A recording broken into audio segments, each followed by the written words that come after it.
Hello, my name's Emma Smith. I'm Professor of Shakespeare Studies at the University of Oxford.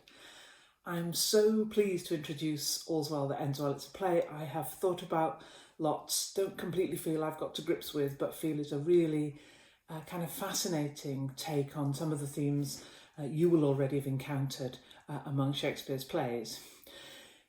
If you're thinking about the kind of hey nonny nonny, pastoral, green world kind of comedies, if you're thinking Midsummer Night's Dream or As You Like It, then you're going to be disappointed by All's Well That Ends Well. And I think actually some of the history of critical and theatrical neglect about this play has been because people have wanted it to be like one of those earlier comedies.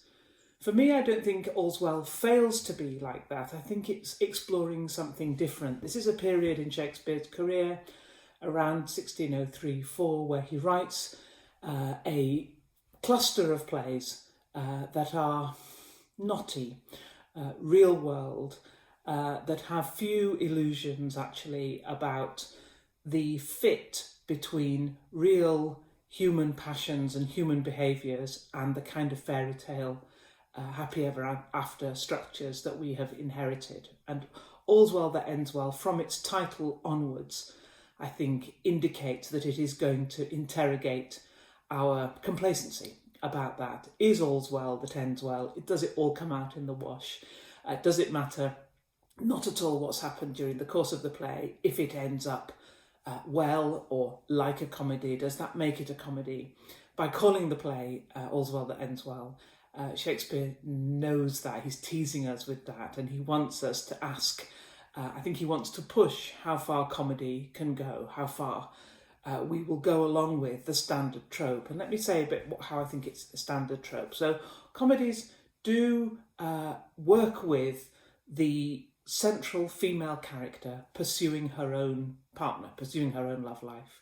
That's the standard for Shakespearean romantic comedy.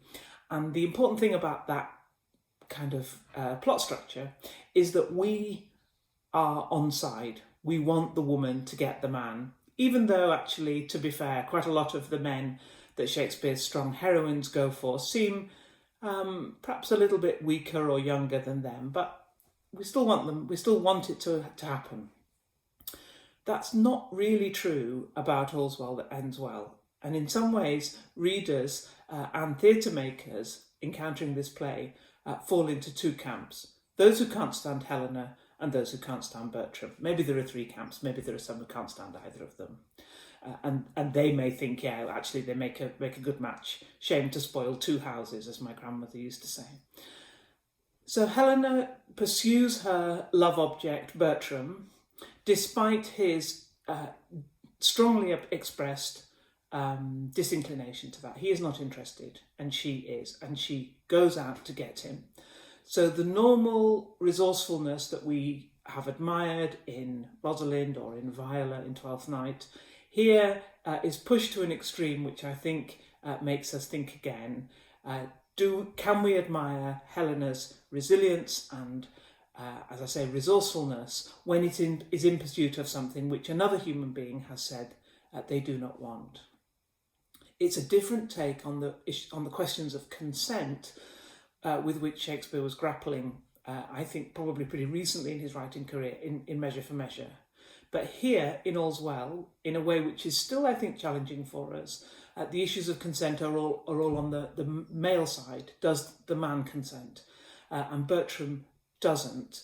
So we might think he is trapped into a marriage, akin maybe to Isabella at the end of Measure for Measure, and that is a problem for the All's Well That Ends Well.